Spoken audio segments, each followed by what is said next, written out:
ओम नमो भगवते वासुदेवाय। ओम नमो भगवते वासुदेवाय। ओम नमो भगवते वासुदेवाय। ओम भगवते वासुदेवाय। ओम भगवते वासुदेवाय। ओम नमो भगवते वासुदेवाय। ओम नमो भगवते वासुदेवाय। ओम भगवते वासुदेवाय। नमो भगवते वासुदेवाय। ओम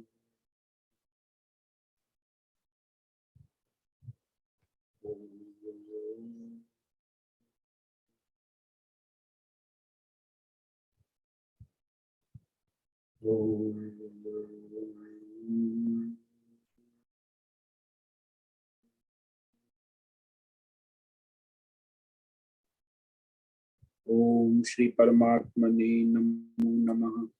ओम गं गणपतये नमो नमः। ओम सं सरस्वती नमो नमः। ओम गं गुरुभ्यो नमो नमः। ओम सहना भवतु सहनौ भुनक्तु सह वीर्यं करवावहै तेजस्विनावधीतमस्तु मा विद्विषावहै। ओम शांति शांति शांति।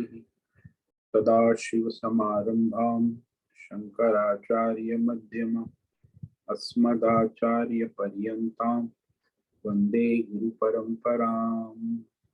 ओम पार्थाय प्रतिबोधितां भगवतां नारायणेन स्वयं व्यासेन ग्रथितां पुराणमुनिं मध्ये महाभारतम् अद्वैतामृतवर्षिणीं भगवतीम् अष्टादशाध्यायिनीम् अम्ब त्वामं सन्दधामि भगवति गीते भवद्वेषी वसुदेवसुतं देवं कंसचाणूरमर्दनं देवकी परमानन्दं कृष्णं वन्दे जगद्गुरुं। नमस्ते परमं ब्रह्म सच्चिदानन्दरूपाय निर्गुणाय नमस्तुभ्यं ओंकाराय नमो नमः। सर्वे दुर्गाणि तरन्तु सर्वे भद्राणि पश्यन्तु सर्वे सद्बुद्धिमाप्नोतु सर्वे सर्वत्र नन्दतु। ओम तत्सत्। ओम ओम। आप सभी ऑनलाइन नेटवर्क पर उपस्थित भगवद गीता श्रवण साधकों को आज प्रातः का अभिवादन अभिनंदन अभिवंदन। हरि ओम हरि ओम हरि ओम। हम सबको आज का यह दिव्य दिन तन मन धन जन देश काल विषय वस्तु परिस्थिति अवस्थाएं अध्यात्म भौतिक दैविक क्षेत्र व्यष्टि समष्टि सभी को अपने अपने पूर्व में अनंत जन्मों में किए हुए संचित पाप पुण्य धर्म अधर्म मिश्र कर्मों के पके हुए फल स्वरूप में वर्तमान में आज सभी को अपने अपने प्रारब्ध अनुसार परमेश्वरी अचिंत्य योग माया के माध्यम से प्रसाद स्वरूप में प्राप्त हुआ है मिला है।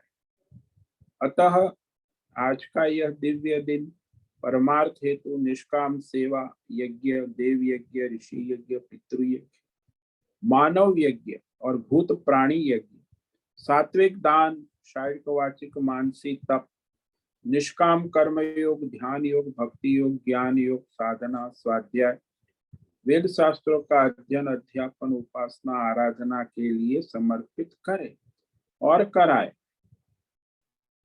अत्यंत दुर्लभ मनुष्य जीवन को परमार्थ हेतु सार्थक करे और कराए।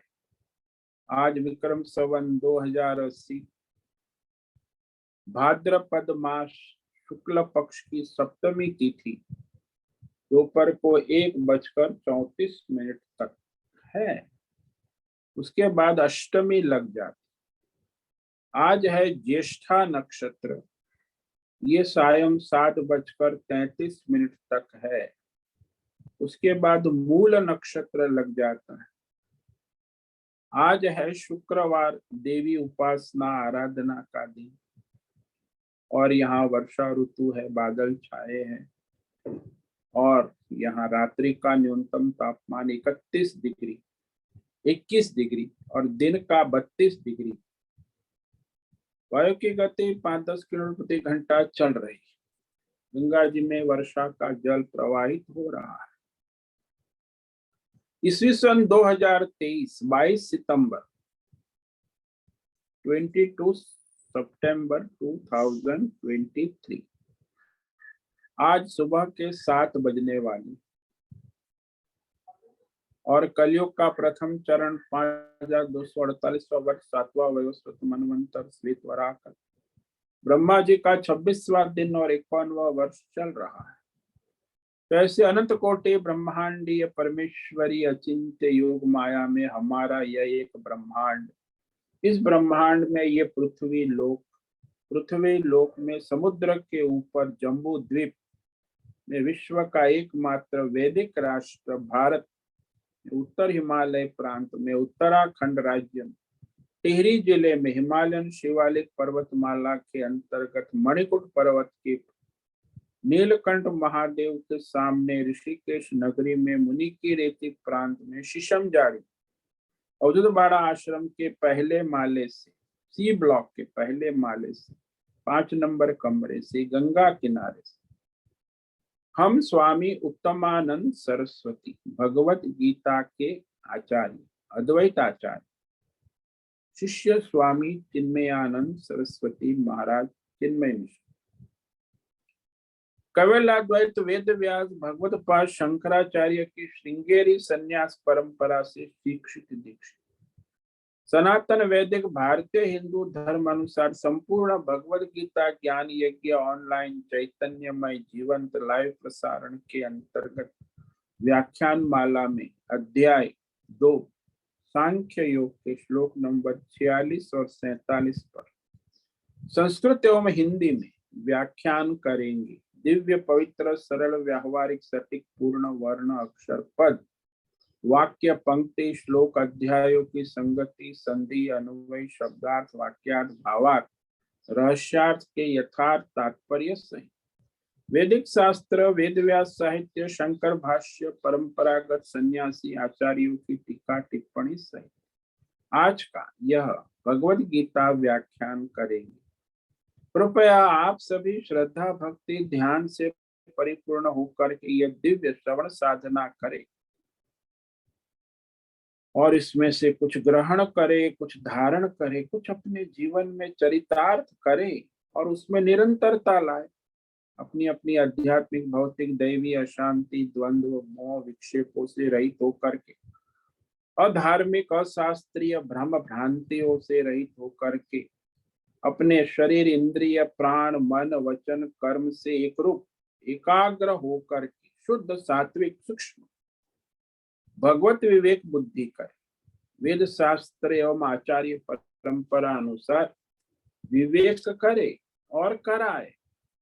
और इस व्याख्यान का श्रवण मनन चिंतन पुनः पुनः अध्ययन प्रचार प्रसार लिंक भेजे लेखन करें और अपना और सबका परम कल्याण करे और कराए। ओम तत्सत। ओम ओम ओम।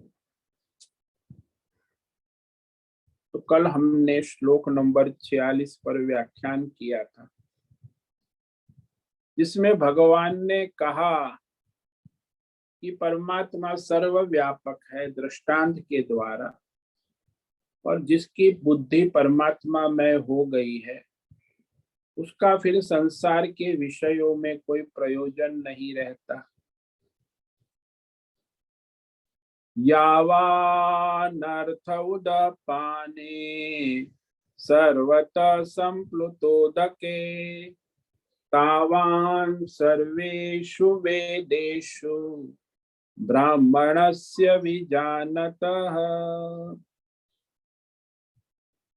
यावानर्थ उदपाने सर्वतः संप्लुतोदके तावान् सर्वेषु वेदेषु ब्राह्मणस्य विजानतः। जैसे सर्व सब और से परिपूर्ण शुद्ध जलाशय है, तो ऐसे सर्वत्र जलाशय प्राप्त हो जाने पर फिर छोटे छोटे कुएं, तालाब, झरने, बावड़ी, जलाशयों का कोई प्रयोजन नहीं रहता। तो जिसमें पानी पिया जाता है, जो पिया, उदा पाने का मतलब है पीने लायक पानी। जैसे आजकल के जमाने में आधुनिक मुंबई में बड़े बड़े फ्लैट होते हैं, तो वहां बाल्टी की या कोई कटोरी की जरूरत नहीं होती। बटन दबाओ तुरंत पानी आएगा, शावर का बटन दबाओ शावर हो जाएगा। अब 24 घंटा पानी है तो उसे अपने बाल्टी में, डब्बे में, मटके में या कटोरे में पानी भरने की आवश्यकता नहीं। 24/7 पानी आ रहा है, वो भी उसे कोई बाल्टी रखने की, ड्रम रखने की, पानी का संग्रह करने की आवश्यकता नहीं। ठीक वैसे परमात्मा भी 24/7 उपलब्ध है, लेकिन जिसको परमात्मा का ज्ञान हो गया है उसके लिए परमार्थ सर्वत्र उपलब्ध है, विजानत। तो जिस परमात्मा तत्व को जो सर्वत्र जान लेता है, विशेष रूप से कहा कि साक्षात्कार कर लेता है, जान लेता है, ऐसा ब्राह्मण ब्रह्म ज्ञानी, आत्मज्ञानी कि सब मैं और सब परमात्मा स्वरूप है, तो उसने सारे वेदों के कर्मों का फल प्राप्त कर लिया है। सर्वेषु वेदेषु तावा, तो उसका कोई वेदों के कर्म और फल में कोई प्रयोजन नहीं रह जाता, क्योंकि उसे सब प्राप्त होगा। परमात्मा की प्राप्ति से सारा वेदों में जितने भौतिक, अध्यात्म, दैवी फल है, सभी फल परमात्मा की प्राप्ति में परिपूर्ण हो जाते, उसे सब प्राप्त है। फिर उसका किसी भौतिक, अध्यात्म, दैव विषयों में प्रयोजन नहीं रह जाता। जैसे जिसने समुद्र में स्नान कर लिया है, वो फिर दूसरी नदियों में स्नान करने का कोई प्रयोजन, क्योंकि सब नदियों का स्नान एक गंगा सागर समुद्र में हो जाता। जैसे कहा संसार में जितने भी प्राणियों के पैर है, उन सब के पैर का समावेश हाथी के पैर में हो जाता। वैसे ही उसी न्याय से जिसने परमात्मा तत्व को सर्वत्र देख लिया, जान लिया, अनुभव कर लिया, फिर उसका ये भौतिक, अध्यात्म, दैव, संसार के विषयों में उतना ही प्रयोजन रहता है कि भाई ये सब परमात्मा में है। उसे कुछ प्राप्त करने की या कुछ अप्राप्त की जिज्ञासा नहीं हो। जैसे जिसने सर्वत्र जल तत्व को देख लिया है, उसका समुद्र में, लहरों में और बुदबुदे में क्या प्रयोजन रहेगा? तो जल है, चाहे बुदबुदा हो या लहरें हो या समुद्र हो, बस जल के सिवा कुछ नहीं है। तो इस तरह वह तत्वज्ञानी मनुष्य सर्वत्र परमार्थ को सिद्ध करने के बाद उसी के कोई कर्म या फल में कोई प्रयोजन नहीं रह जाता। ये अंग्रेजों ने हमारे देश में आकर एक नियम बनाया उनका प्रसार कि भारत की सारी जमीन केवल अंग्रेज सरकार की है। कोई मनुष्य भारतीय यहाँ का रहने वाला उस जमीन का मालिक नहीं हो सकता। आज भी वही सिस्टम चल रहा है, सब सरकार की जमीन है। कोई भी मनुष्य चाहे तुम्हारे बाप दादा रहते हो तो भी तुम्हारी जमीन नहीं। सारी जमीन अंग्रेज सरकार, आज की भारत सरकार, ये भी भारत सरकार की अंग्रेज सरकार ही तो है। इसलिए आवश्यक होने पर वह किसी भी जमीन का अधिग्रहण कर सकती, भारत सरकार भी कर सकती। तो अंग्रेजों ने तो ठीक, उसके पहले वैदिक काल में तो जो जहां जिसको रहना है जमीन, अपनी खेती बाड़ी करो, अपनी जितनी जमीन घेर के रखे बाप दादा से जो है वो सब आपकी है। लेकिन आज तो भाई सब सरकार की, कोई मनुष्य मालिक नहीं। वो सरकार उसे फिर बेचती है बिल्डरों को, और बिल्डर फिर वो बेचता है। कितनी लुटेरा पद्धति चल रही है, अंग्रेजी सिस्टम, सारी गवर्नमेंट, हर जगह पे लूटना है मानव को, खून चूसना है सारी गरीब प्रजा मानव। अंग्रेजी सिस्टम आसुरी लुटेरा सिस्टम ही है। अंग्रेजों के पास कोई मानवता नाम की चीज न, धर्म यज्ञ दान तप, तो वो बस आज भी वही चल रहा है। अंग्रेजी कंपनियां लूट रही है, अंग्रेजी सरकार लूट रही है। भारत देश प्रकृति का लूटफाट, जितना लूटो प्रकृति को लूटो, मनुष्य, ह्यूमन रिसोर्सेस, नेचुरल रिसोर्स, बस यही है लुटेरा पद्धति अंग्रेजों की। बड़े खतरनाक अंग्रेजी सिस्टम। मुगल तो ठीक है लूट के चले जाते थे, ये तो निरंतर लूट, अखंड लूट।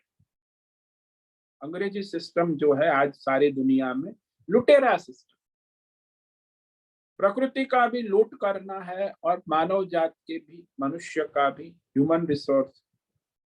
अब वो अधिकरण सब मनुष्य उसी की मालिक है ना, ह्यूमन रिसोर्सेज भी वो सरकार का है और जमीन भी, मतलब आप गुलाम हो। ठीक इसी प्रकार हमारा शरीर, इंद्रिय, मन, बुद्धि, हम, ये हमको धर्म कर्म करने के लिए ईश्वर के प्रसाद रूप में मिला है। तन मन धन जन,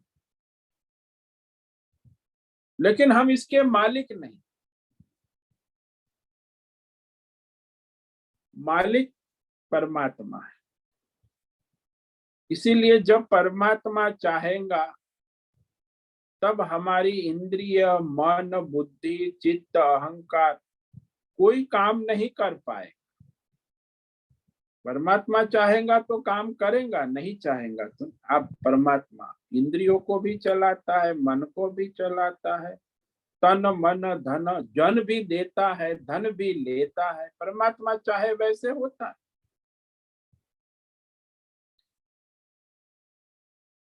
तो यहाँ हमको जो कुछ भी मिला है उसमें हमारा क्या अधिकार है? बोले हमारा कुछ अधिकार है नहीं, सब परमात्मा का अधिकार है। सारे संसार का एकमात्र मालिक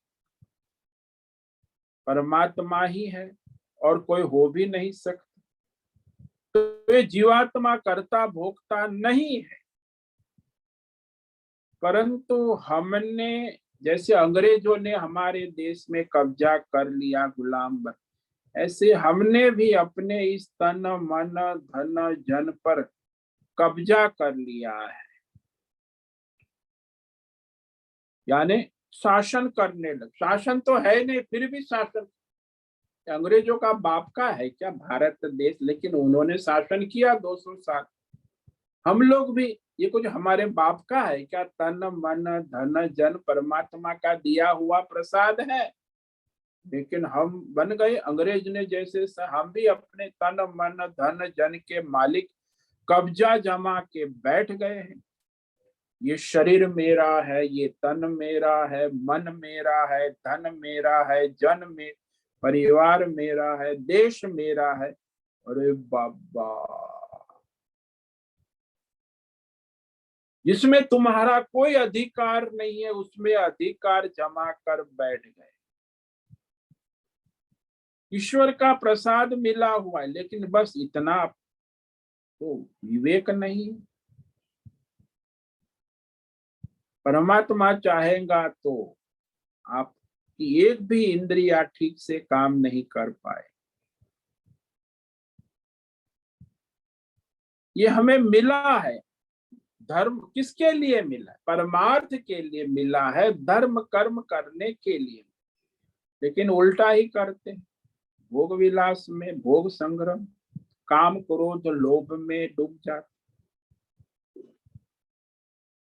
तो सारे संसार का कर्ता धर्ता परमात्मा है और कोई नहीं। लेकिन जीवात्मा कर्ता भोक्ता नहीं है, फिर भी वो अपने को कर्ता भोक्ता मान बैठा है। जैसे सारे संसार का कब्जा कर्ता हमने कर, यह शरीर तो मेरा ही है, इंद्रिया भी मेरी है, मन बुद्धि भी मेरा है, मैं चलाता हूँ मेरी बुद्धि। मैं कितना बुद्धिमान हूँ, मेरी बुद्धि को मैं चलाता हूँ। पढ़ा लिखा इंजीनियर डॉक्टर गोल्ड मेडलिस्ट, कितना अहंकार। अब वो हम निरंतर ये इंद्रिय मन बुद्धि सब में, लेकिन वो चलाने वाला ईश्वर है। ईश्वर के निर्देश अनुसार हमारे एक क्षण में ही सारी इंद्रिया मन बुद्धि काम करना बंद कर देती है। वो ईश्वर चाहे तो एक क्षण में तुम्हें सारी इंद्रियों को बंद लॉकडाउन कर देते। अरे एक क्षण में यमराज को आदेश दे देते हैं कि उसको उठा लो, तो उसका सारा तन मन धन जन मन सारा मेडल फेडल सब एक क्षण में यमराज ले जाना होगा तो ले जाए। अब बोलो मेरा शरीर है, यमराज को कहो कि मेरा है, मैं नहीं ले जाने। यमराज तो एक क्षण में शरीर उठा के, सूक्ष्म शरीर को स्थूल शरीर से उठा के ले जाते। वो किसके आदेश? भगवान आदेश करता है, यमराज अपनी मर्जी से कुछ नहीं करता। यमराज भी परमात्मा का सेवक है। किसी भी जीव को उठाना है एक क्षण में उठा ले। हार्ट अटैक हो गया, क्यों हो गया? उसके कर्म का क्षय हुआ। तो जिस क्षण यमराज को ले जाना होगा वह परमात्मा के आदेश में ले। पर आप कहते हो शरीर मेरा तो रखो, क्यों यमराज को ले जाने देते हो? मेरा है मेरा है मेरा है, इतनी कैसेट बजती है अज्ञान। मेरा तन मेरा मन मेरा धन मेरा जन मेरा देश मेरी धरती मेरी प्रकृति, क्या क्या मेरा मेरा मेरा कहते ही रहोगे कहते। ये सारी अंतकरण की वृत्तियों का रोज खेल चलता है। लेकिन जो आप मैं मेरा मेरा कर रहे हो और फिर शाम को थक गए, फिर 9 बजे 10 बजे 11 बजे बिस्तर में चद्दर ओढ़ के सो गए। आजकल तो लोगों को एसी कमरा चाहिए और बिस्तर भी बड़ा चाहिए, डबल बेड, तब जाके तकिया भी बढ़िया डनलॉप चाहिए, तब नींद आती। तो भी नींद आ गई तो नींद में फिर कहा गया तन मन धन जन, कुछ नहीं रहता। मन भी नहीं, बुद्धि भी नहीं, स्थूल शरीर सूक्ष्म शरीर सारा लय। फिर हम कहे तुम कहाँ थे? अरे हम सो गए थे, हमें कुछ पता नहीं लग सकता कि हम कहाँ थे क्या कर रहे। नींद में सो गए। कितने बजे सोए? बोले 9 बजे सोए। कितने बजे उठे? 6 घंटा कहाँ थे? पता नहीं। अब वहां तुम्हारा भौतिक अध्यात्म दैव विषय इंद्रिया, ये तुम्हारा मन बुद्धि, ये सब कहाँ थे? किसने उसे धारण किया? तो बोले वो तो मैं पता नहीं, तो परमात्मा ही तो उसे देख अपने साथ रखते हैं, संयोग होगा। तो जब हम जग जाएंगे तो परमात्मा की कृपा, और जगाने वाला कौन है? वही परमात्मा। तो भौतिक अध्यात्म दैव विषयों का ज्ञान, फिर वह सुख दुख ये सारा हमें अनुभव हो। लेकिन जब हम सो जाते हैं तो हमें कोई सुख दुख और संसार से समस्या समाप्त हो, बड़ी शांति से आराम से नींद आ, आनंद में थे, खुश सुख से सोए। सुषुप्ति में कुछ भी नहीं है, फिर भी बिस्तर पर पड़े हुए हैं, फिर भी हमें शांति है, सुख है, आनंद है। रोज स्थूल सूक्ष्म शरीर वही आत्मा में लीन हो जाता। जानते, सभी मनुष्य रोज अनुभव करता है, सोना चाहता है। कोई कहो कि नहीं नहीं मुझे सोना नहीं, मैं दुखी हो जाऊंगा, नहीं नहीं नहीं अब तो सोना है, बस थक गए, 10 बज गया, लाइट ऑफ, चद्दर उठ के बिस्तर तकिया ठीक सेटिंग करके बस सोना है। क्यों सोना है? क्योंकि सुख मिलेगा, शांति मिलेगी। अब ये दिन भर की समस्याओं का समाधान हो, फिर उठने के बाद फिर वही तन मन धन जन का खेल फिर रोज अनुभव कर। जगने के बाद फिर वह मन दुखी होता है, सुखी हो, मैं दुखी हूं, मैं सुखी हूं। वास्तव में आत्मा कहाँ सुखी दुखी हो सकती? मन है, अहंकार है, वो सुखी दुखी हो। जन्म मरण शरीर का होता है, सुख दुख अहंकार से मन में होता है, मान अपमान बुद्धि का होता है, वृत्तियां है। ये सारी वृत्ति तुम कैसे हो तुम कहते हो मैं सुखी हूं, ये आपके मन की एक वृत्ति है। थोड़ी देर के बाद फिर कहोगे मैं दुखी हूं, तो फिर तुम सुखी भी नहीं हो, दुखी भी नहीं हो, उसके साक्षी हो। तुम कैसे सुखी दुखी हो गए? क्योंकि अज्ञान से शरीर को, मन को अपना कब्जा बना लिया है ना, मालिक बन गए कि मैं शरीर हूं, स्थूल शरीर मैं हूं, सूक्ष्म शरीर मैं। तो आत्मज्ञान नहीं, आत्मज्ञान हो जाता है तो फिर तुम्हें पता चले ये शरीर मैं नहीं हूं, स्थूल सूक्ष्म शरीर तो इससे मेरा कोई रिश्ता नहीं है, मेरा संबंध तो आत्मा से है। लेकिन अज्ञान के कारण उसी को मैं मान लिया ना, मैं आत्मा हूं की जगह पे मैं भौतिक शरीर हूं, सूक्ष्म शरीर हूं। तो आप अपने को इस शरीर से असंग कर सकते, किया जा सकता, इतनी बुद्धि में विषय संकल्प कर सकते कि ये 10 इंद्रियां मेरी नहीं है, मैं प्रकृति का विकार है। आप चाहो तो उस 10 इंद्रिय मन बुद्धि को संयमित नियमित भी कर सकते हो, उससे असंग भी हो सकते हो। तो जैसे वो मनुष्य अपने अज्ञान से मालिक बन बैठा, और जब वो भोग में डूब जाता है ना, तो फिर वहां उसे परमार्थ की सोच ही नहीं आती। मैं इंद्रियों का मैं मालिक हूं तो मैं इंद्रियों का संयम करूंगा।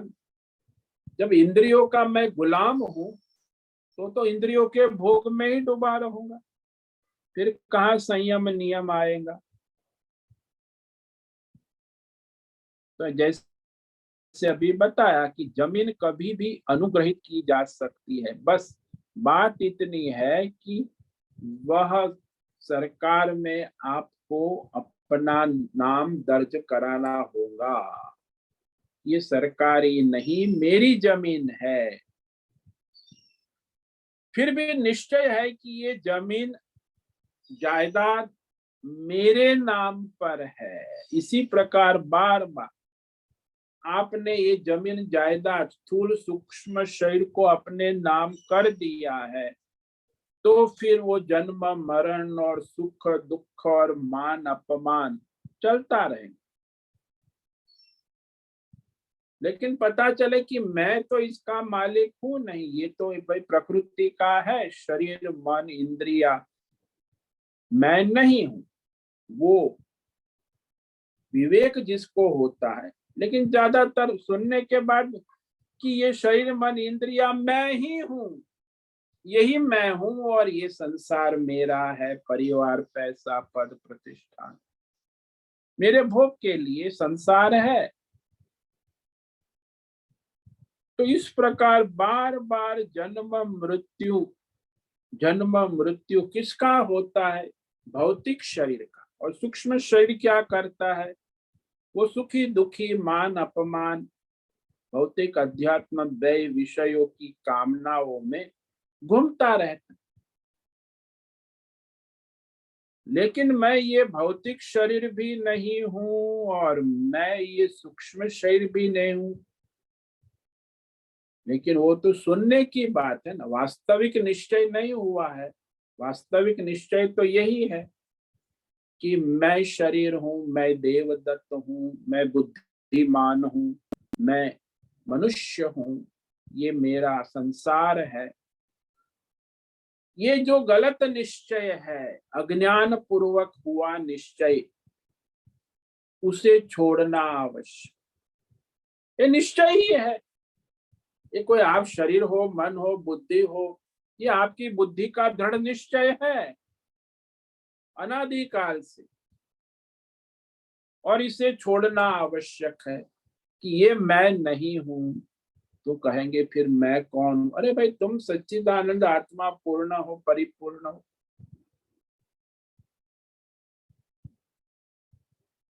तो जब ये हम शरीर मन बुद्धि इंद्रिया मैं हूं, ये निश्चय जब तक हम नहीं छोड़ते, इसके द्वारा करने वाले और भोगने वाले सारे संसार के भोग हमें सुख दुख देते रहे।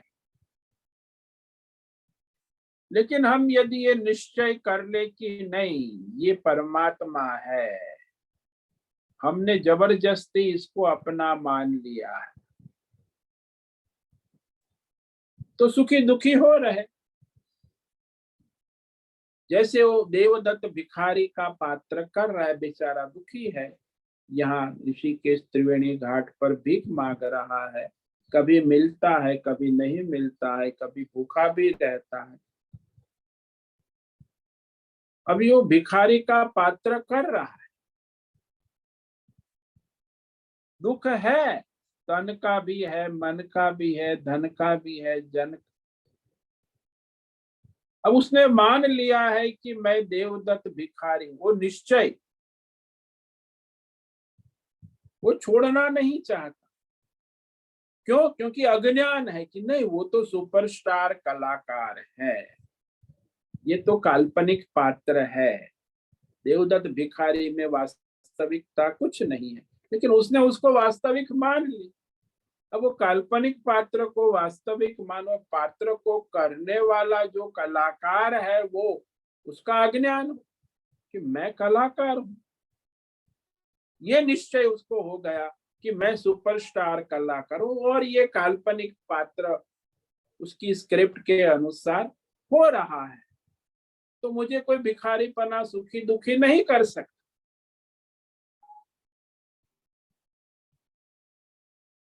लेकिन हम जबरदस्ती बन बैठे हैं जीवात्मा और अपने को कर्ता भोक्ता मान बैठे। हालांकि वो सब ईश्वर करता धरता है। यहाँ तक कि जीवात्मा की बात छोड़ो, सारी सृष्टि की उत्पत्ति स्थिति लय पुनः उत्पत्ति स्थिति लय करने वाला परमात्मा ही है। तो जिसकी बुद्धि में उस परमात्मा का तत्व ज्ञान दृढ़ होता है कि एकमात्र परमात्मा ही सर्वज्ञ है, सर्वशक्तिमान है, सर्वांतर्यामी है, सबका शासक है और सबको उनके कर्मों के अनुसार चलाने वाले।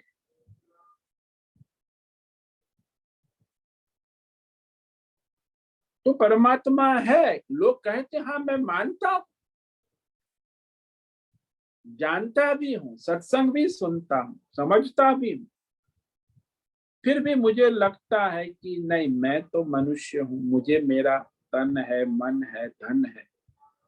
वो तो ठीक है, कहने सुनने की बात है। कितना भी समझाने पर परमात्मा ज्ञान हुआ परंतु विज्ञान नहीं होता। यानी शब्द ज्ञान हो जाता है कि भाई सब परमात्मा, बोलना सुनना आसान है। तो तत्व ज्ञान हुआ परंतु विज्ञान नहीं हुआ, यानी अपरोक्ष अनुभव कि मैं ही वो परमात्मा स्वरूप हूं।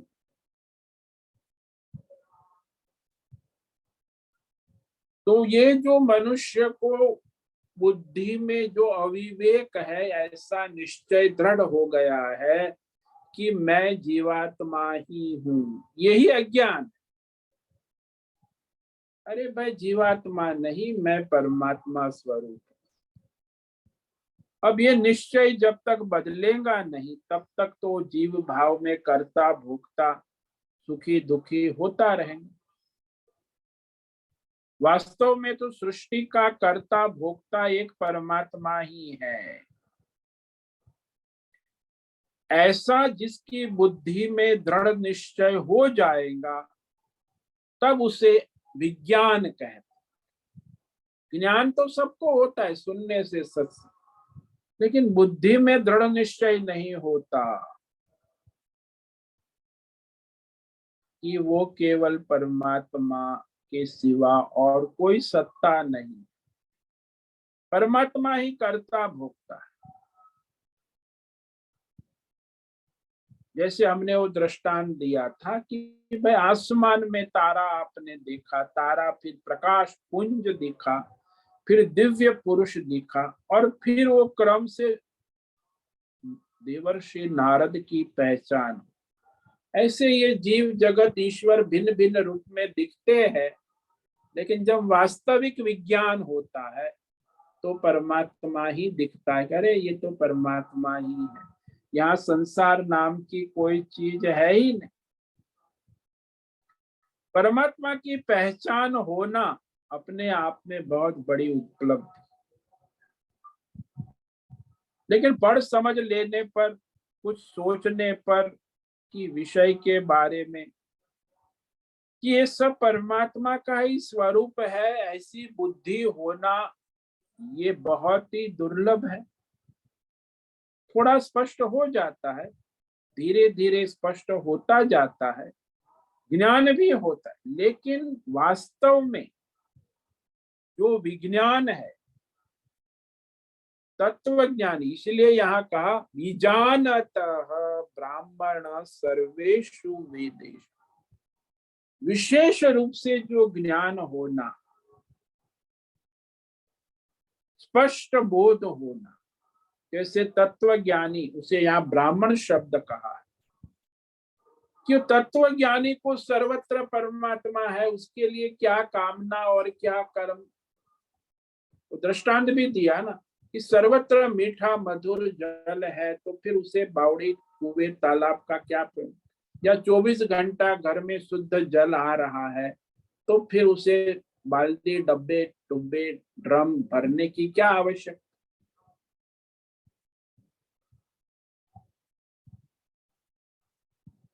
तो जैसे जैसे सत्संग करते हैं धीरे धीरे स्पष्ट होता है कि तत्वज्ञानी ब्राह्मण जो है उसके लिए सारे भौतिक अध्यात्म दैव कर्म और उसके फल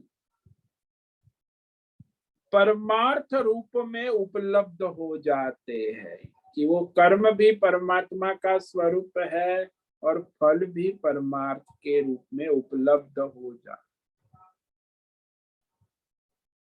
तो इस प्रकार आत्मज्ञान को जो जान ले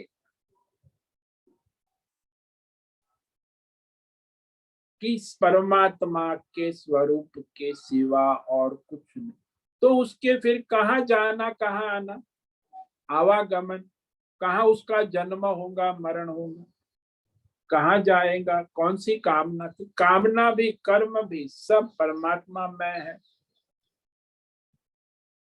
और गति का गति, आवागमन नहीं रहेगा। जैसे आजकल जो पहले तो भाई कपड़े धोना इस्त्री करना बड़ा, आज के जमाने में तो देखो जींस पैंट आ गए, टी शर्ट आ, बस धोने की भी समस्या नहीं, एक हफ्ता 2 हफ्ता महीने तक वो पहन लिया, इस्त्री करने की समस्या भी नहीं। अब वो पहले तो कपड़े को धोना, रगड़ना, इस्त्री करना, और ये आजकल जो जींस और टी शर्ट का जमाना आ गया, न धोने की झंझट है न इस्त्री करने की झंझट है, बस जब चाहे पहन लिया।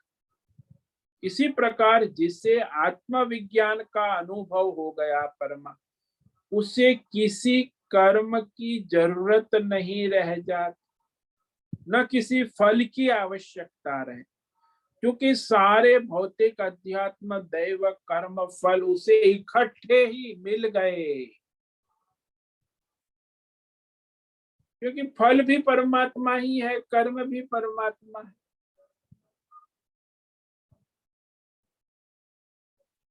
जैसे मानो कि कोई राजकुमार है, वो राजकुमार जो है वो राजा कहता है राज दरबार में कि बस अब मैं वृद्ध हो गया हूं, अब ये मेरा बेटा जो राजकुमार है वो कल से राजा बन जाएगा, मैं इस राज सिंहासन को छोड़कर वन में परमार्थ साधना करने जा रहा हूं। उसका राज्याभिषेक कर दिया और राजा लंगोटी बांध कर चल पड़े वन में साधना।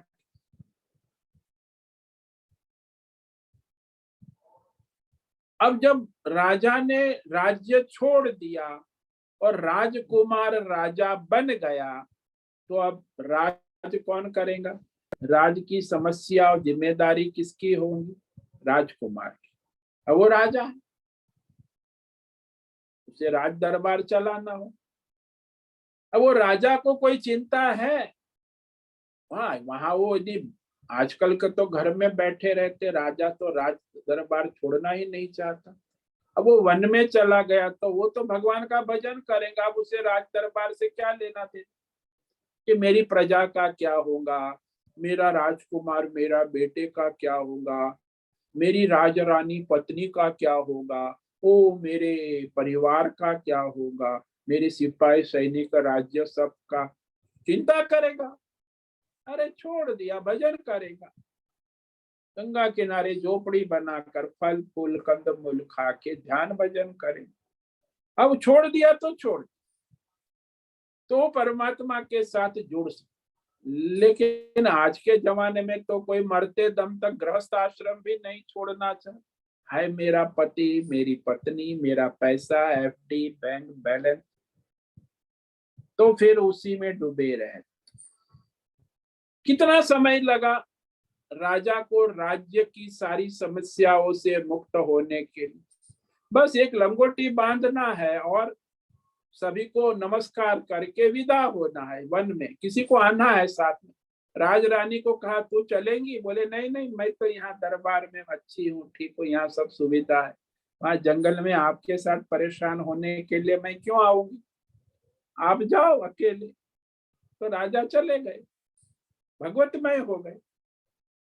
तो ऐसा कि जब तक वो मनुष्य इस संसार में अपना राग द्वेष आसक्ति मालिक बन के बैठेगा कि ये मेरा है, तब तक वो बंधन में है।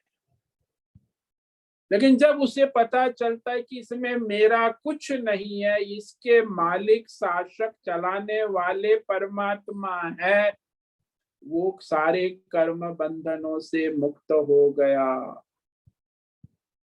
विजानतः, इस श्लोक में बहुत बढ़िया शब्द है। जिसने परमात्मा को सर्वत्र देख लिया, जान लिया, वैसे आत्मज्ञानी के लिए फिर संसार में कोई कर्म और फल का कोई प्रयोजन नहीं होता, क्योंकि सब भगवतमय हो गए। तो इस प्रकार यहाँ स्पष्ट हो गया कि मनुष्य जब तक भगवतमय नहीं होता तब तक कर्म और फल के बंधन में घूमता रहता है। अब ये कहने के बाद आगे जो है, भाई भगवत निश्चय ऐसे होगा? नहीं नहीं, आसान नहीं है। समझना सुनना आसान है कि सब भगवान है, लेकिन वो तो मन तुरंत कहेगा ये चाहिए वो चाहिए, ऐसा है वैसा है, कर्म फल इकट्ठे। तो जो निश्चयात्मक बुद्धि करने के लिए क्या करना है, तो वो अब आगे कह रहे भगवान कि जो अनिश्चयात्मक बुद्धि है उसे निश्चयात्मक बुद्धि करने के लिए तुम्हें निष्काम कर्म योग करना होगा। भगवत निश्चय ऐसे दृढ़ नहीं होगा। भगवान कहते हैं उस तत्व ज्ञान परमार्थ की बुद्धि दृढ़ करने के लिए तुम्हें निष्काम कर्म योग करके योग्यता बनानी आवश्यक है। आगे 2 श्लोक में वो निष्काम कर्म योग व योग्यता कैसे बनेंगी वह स्वयं भगवान मार्गदर्शन देते। ये निष्काम कर्म योग कैसे किया जाए, टेक्नोलॉजी आज के जमाने में कैसे टेक्निक कि भाई निष्काम कर्मयोग शब्द तो बहुत बार सुना है, लेकिन उसकी वास्तविक टेक्नोलॉजी क्या है, उसकी फॉर्मूला क्या है, वो फॉर्मूला आगे 2 श्लोक में भगवान कहेंगे।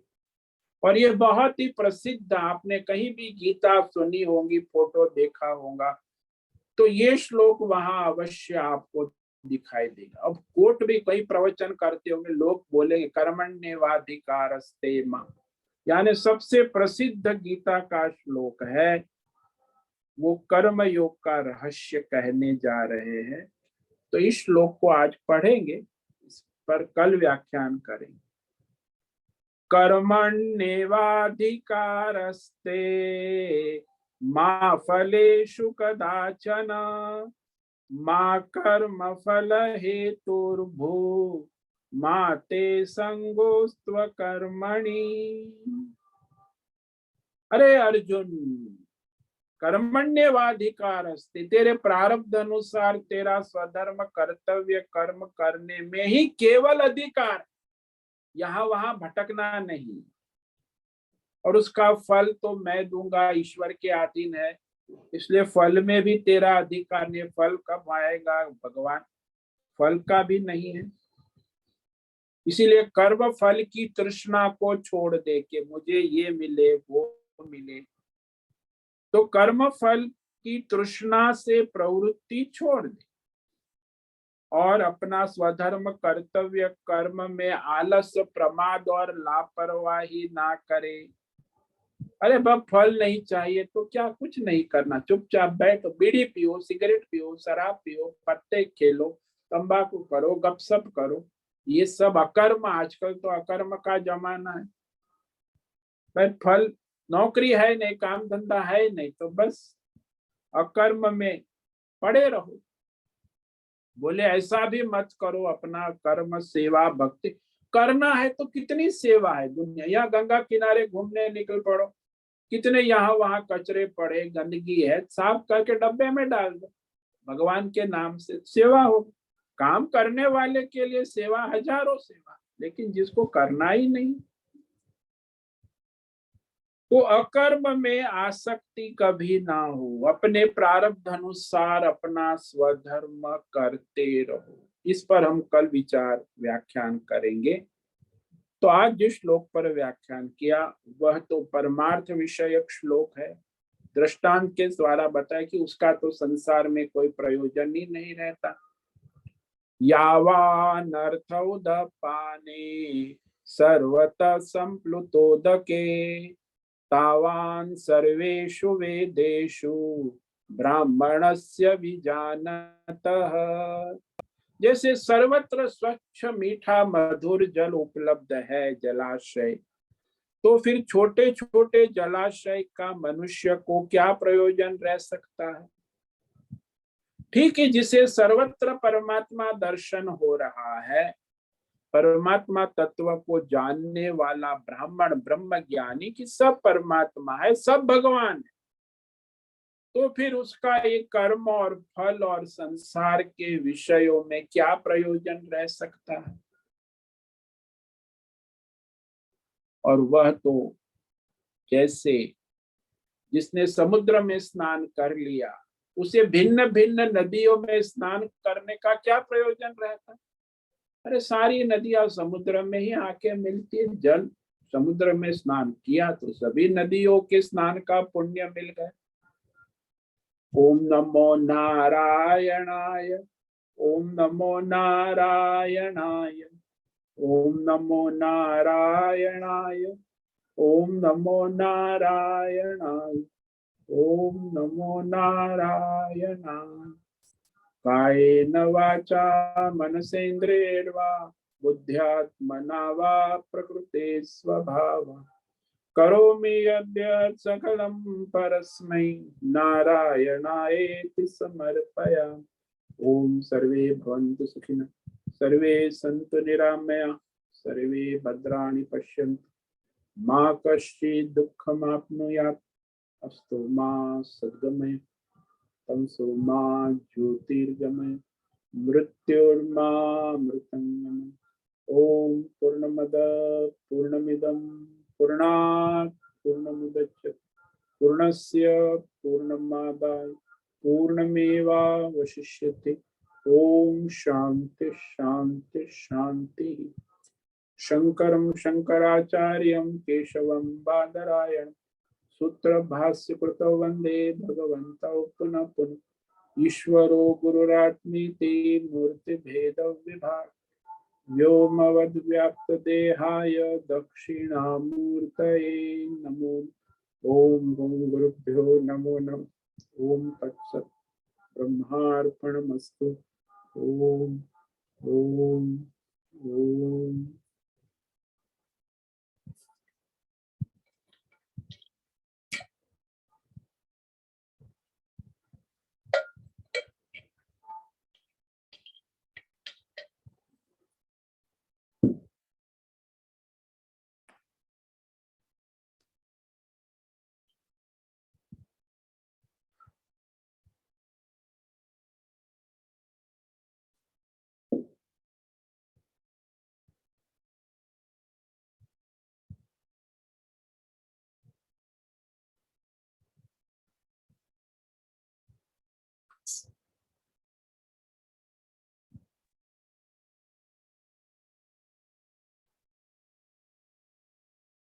हरिओम स्वामी।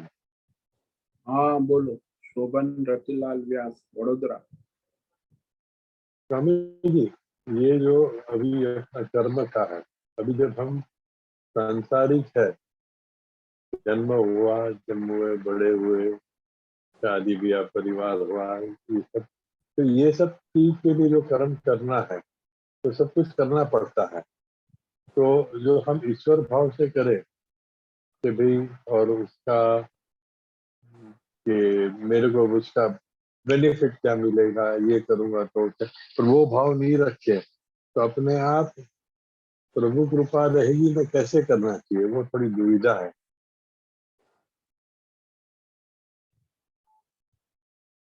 जो देखो, कार्य डेली का कार्य, हाँ रोज का रूटीन है, जो आपका प्रारब्ध प्रारब्ध समझो ना।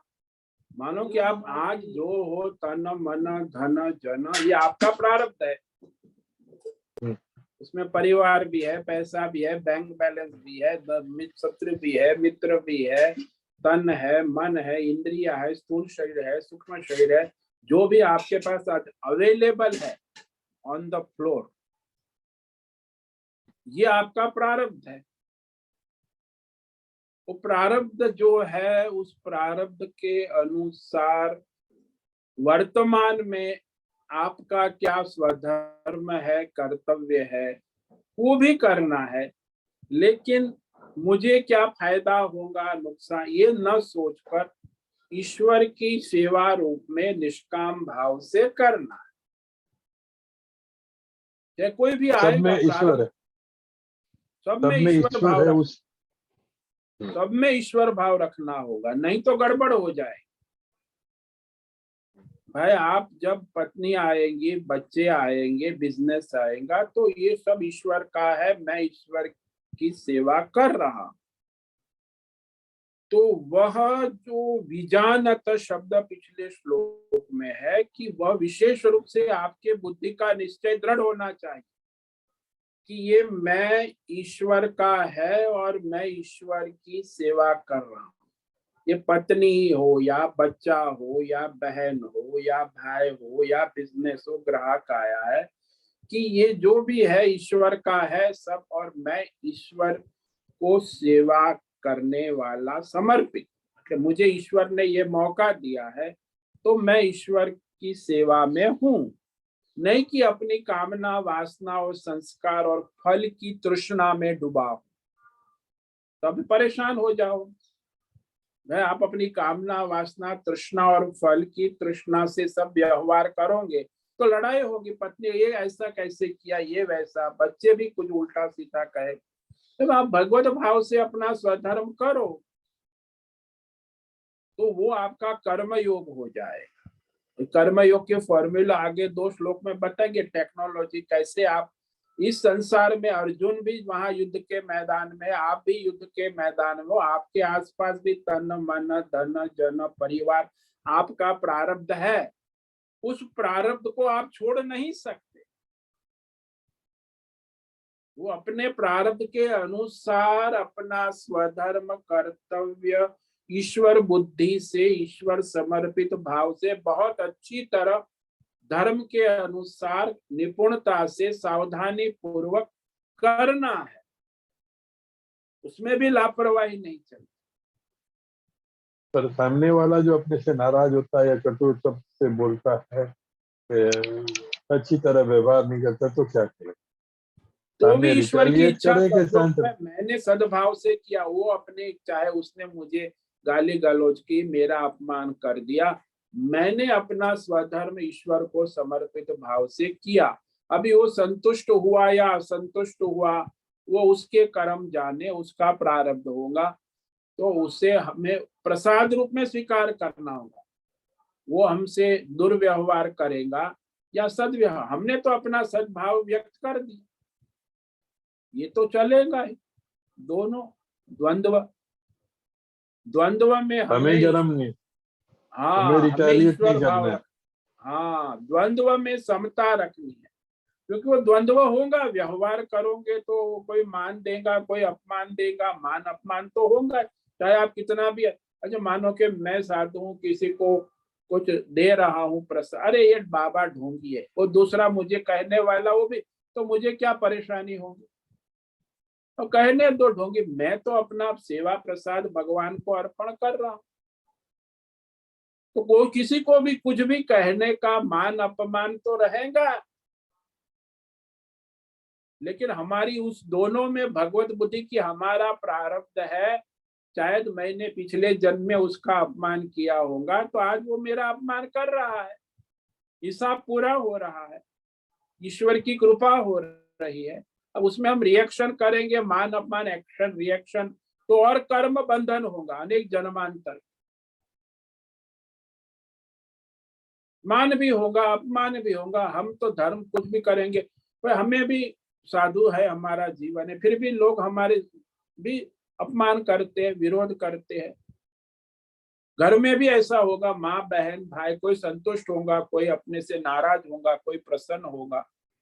ये तो होना ही है, प्रारब्ध समझ के उसको भी स्वीकार करना होगा कि बहन नाराज हो गई, उसको अरे भाई तुमने धर्म किया ना, अपना स्वधर्म, बस तुमने अपना रोल कर लिया, अभी वो जाने उसके कर्म जाने।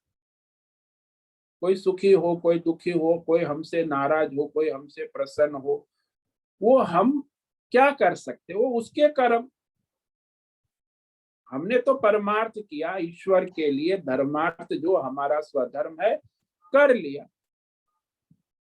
इसीलिए उसमें कोई चिंता की बात नहीं, सावधान रहना आवश्यक। परमार्थ दृष्टि नित्य दृढ़ रखते हुए स्वधर्म करते रहना, क्योंकि परेशानी तभी, जब अपेक्षा करते फल चाहते तभी परेशानी। हम चाहे वैसे वो रिएक्शन नहीं करेगा, वो चाहेगा वैसे वो प्रारब्ध के अनुसार करेगा।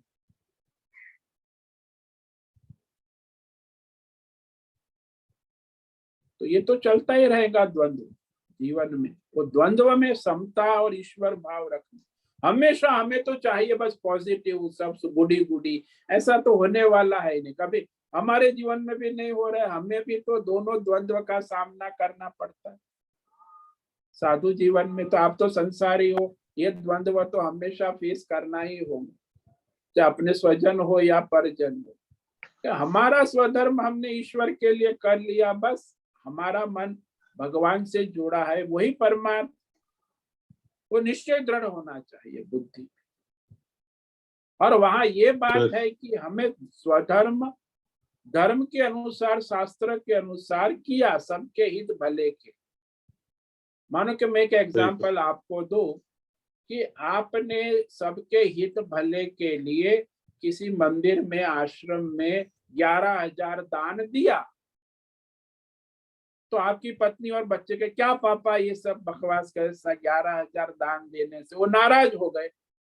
11,000 से हम घर में दूसरा फर्नीचर सोफा ले आते, या हम अपना कोई सामान ले आते, मेरे किचन में एक वाटर फिल्टर लाना है, और आप तो वहां दान दे के आ गए 11,000, वो सब नाराज हो गई किचन। अब आपको 11,000 दान दिया तो वो आपको ईश्वरी प्रेरणा धर्म किया, अब वो नाराज होना उसी के, आपका प्रारब्ध है, आपको भगवान ने प्रेरणा दी, नहीं नहीं नहीं, इनको भी सबको यही तो है ना। आप धर्म कर्म यज्ञ पाप कुछ करोगे तो ये सारे स्वजन हमेशा, क्योंकि वो भोग बुद्धि वाले हैं, उनको तो योग साधना धर्म से कोई मतलब नहीं, संसारी है, भोगी है, वो भोग में तो आपके साथ जुड़े रहेंगे, लेकिन जब आप योग करोगे, दान करोगे, सब विरोध करें, अरे फिर पैसा बर्बाद कर दिया, 11,000 आपने बर्बाद कर, वो सुनना पड़ेगा हमें, क्योंकि उनको तो भोग, हाँ ये आप 11,000 की पार्टी की होती, उसकी बर्थडे पार्टी पत्नी की, तो खुश हो जाती कि 11,000 मेरी बर्थडे पार्टी में मेरे पति ने, बड़ा, मेरा पति तो बहुत अच्छा है, मेरे बर्थडे में 11,000 की बर्थडे पार्टी कर दी, बड़ा मजा आया, सब मेरे फ्रेंड सर्कल खुश हो गए। क्या हुआ? भोग कर्म बंधन हो गया। कोई दान धर्म किया तो विरोध करेंगे, और वो भोग बुद्धि है ना। या परिवार समाज सब जगह भोग बुद्धि ही होती है, धर्मात्मा कहाँ मिलेंगे आपको? ससुराल वाले हो, मैके वाले हो, मौसाल वाले, कुछ धर्म कर्म करो, वो विरोध करेंगे, यही तो है ना। तब आपकी निष्ठा, दृढ़ बुद्धि, संकल्प होना आवश्यक। मैं भी साधु बने, मुझे भी कितना लोग का अभी भी विरोध हो गया, क्यों बाबा बन गया, अरे इतना बुद्धिमान है, अभी बिजनेस करता तो करोड़पति अरबपति बन जाता, ये सब गीता फीता क्या लगे। मेरे साथ पढ़ने वाले विद्यार्थी भी, वो एक दिल्ली में है, वो मुझे कहता भी है, उसकी 4-50 ब्रांचेस है, बिजनेस है, करोड़पति, और तू यह बाबा बन के ऋषिकेश में बैठा है, क्या है, मूर्ख है, मुझे कहता है, तो मुझे क्या उसकी बात सुन लेनी? हाँ भाई मैं मूर्ख हूँ, तू बुद्धिमान है, करोड़पति अरबपति बन गया। तो भोगी लोग भोग बुद्धि से आपको व्यवहार, आपको योग बुद्धि बनाने के लिए दृढ़ निष्ठा और निश्चय रखना हो। कोई वंदो, कोई किंदो, कोई हमारी परमार्थ में निष्ठा दृढ़ रहनी आवश्यक है। यज्ञ करो, दान करो, तप करो, चाहे कोई निंदा करे या प्रशंसा करे, उससे हमें क्या लेना देना। वो करेंगे, आपके स्वजन ही करेंगे, दूसरे की तो बात छोड़। समझ में आया? सही है स्वामी। हाँ स्वामी, एकदम सही है। धन्यवाद हाँ। स्वामी।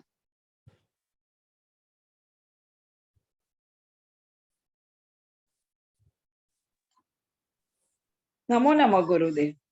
हाँ बोलो। हाँ, आपका ये सब सुनते हैं ना, तब तक पावर रहता है। हाँ, फिर धीरे धीरे नॉर्मल हो जाते हैं हम लोग। फिर बैटरी डाउन हो जाते, शाम को फिर कल सुबह रिचार्ज करना पड़ेगा 7:45 बजे, तो अभी धन्यवाद। सुबह रिचार्ज हो जाता है, फिर बैटरी डाउन हो जाती है। ऐसा ही है, धीरे धीरे अभ्यास से होता है दृढ़। धन्यवाद आपका, बहुत धन्यवाद। ओम नमो नारायण। ओम नमो नारायण। ठीक है, समय पूरा हो गया है। सभी साधकों को आज का ओम नमो नारायण। ओम नमो नारायण। नमो नारायण। ओम नमो नारायण। उससे निवेदन है, ओम नमो, सबको आज ओम नमो नारायण। उससे निवेदन है आज का सत्संग पूर्ण करें। आज का यह दिव्य सत्संग हम यही पूर्ण करते हैं। सभी साधकों को ओम नमो नारायण। सभी ओम साधक नमो नारायण स्वामी जी।